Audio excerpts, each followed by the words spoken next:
But until my moment comes, Beautiful. I will say, I was in that room. It was pretty special. Yeah. Gold medalist Paralympian swimmer Victoria Arlen made it to the semifinals of the fall 2017 season of Dancing with the Stars.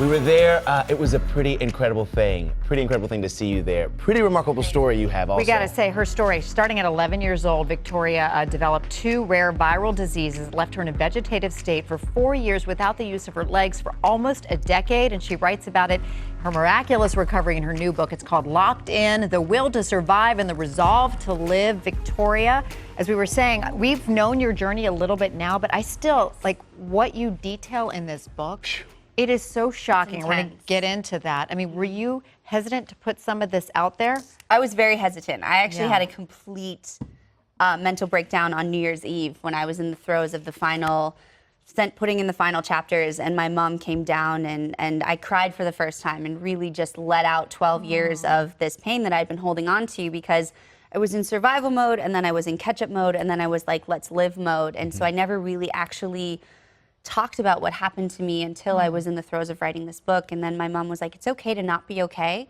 but you have to share that, because how many other people out there are like you that are looking for that beacon of hope? You can be that beacon of hope. And so that kind of gave me that courage to unfortunately share the sad side of the story. Not unfortunate, because it's a part of the experience, right? It's who I am. Yeah, and it's naming who I am. Helped craft you. You've used a lot of what you've been through as fuel to continue to persevere and to continue to shatter what people say you can't do. Yes, exactly. And you were told you can't do this by many people. Yes. Certainly the people in the hospital, coaches, teachers, just constantly saying you're not going to be able to do this.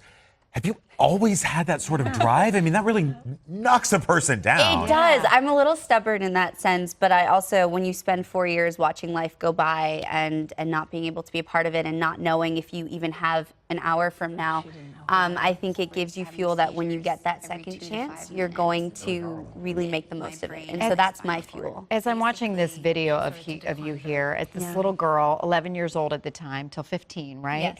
And I'm thinking of what you're feeling, because you're locked in your body, but your mind is there 100%. Completely sharp, yeah. So you detail in the book, for the very first time, you make some shocking claims about abuse, physical and mental abuse that you dealt with at the hands of the people that were in charge of taking care of you. Yeah. And that your family did trust. Yes. What did you go through? Give me some examples. I won't get into too much detail, but you wouldn't believe how doctors and nurses treat you when you're this, quote, lost cause.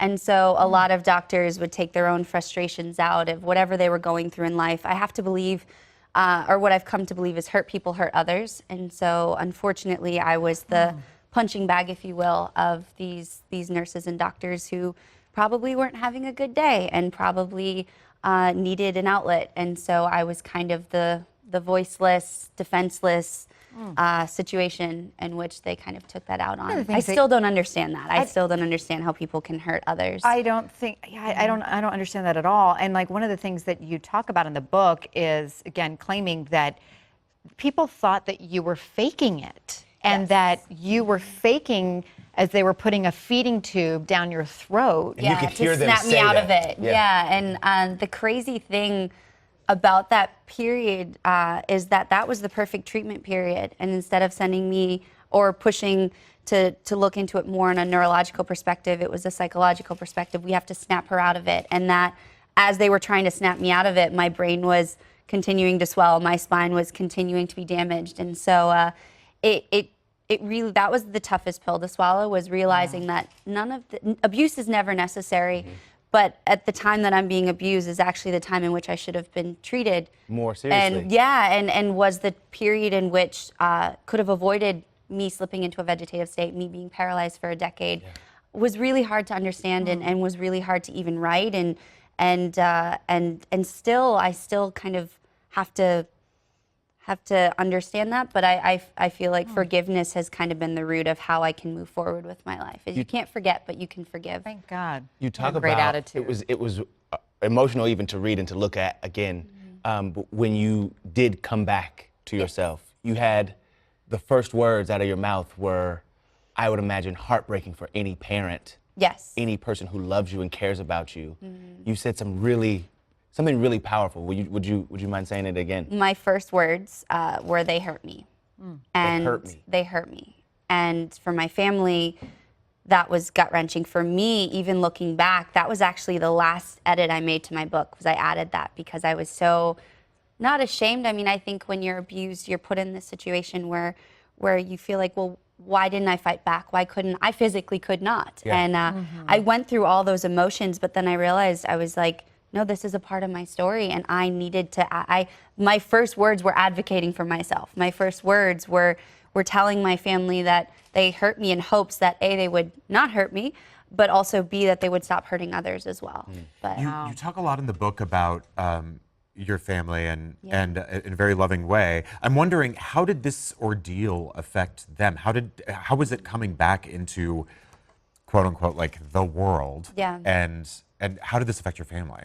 my family are a bunch of rock stars and spiritual gangsters. Like, they literally were so there. And for them, when they found out about the abuse, when they found out, that was gut-wrenching, because they're like, it's bad enough you were going through what you went through, but then to have that happen, they were horrified, but they went with my vibe. They're like, look, we want to support you. How can we empower you to be the best version of yourself? And they just took it and ran with it. I'm one of triplets, so my triplet brothers never were fazed by any stage that I was in. They just kind of kept going with it. And my family was like, look, we can't change what's happened, but we can get ready and help you and empower you for what's to come in your future, and help you be the best version of yourself. Well, you defied every expectation kidding. and then Wow. some. You're continuing to show them. Victoria, you are such an inspiration. Guys, Thank you. if you get a chance, read the book. Indeed. It's And great. what a thing to wake up to find that there's an iPhone. Am Yes, I right? yes. Oh my God. What Cool. changed? There was an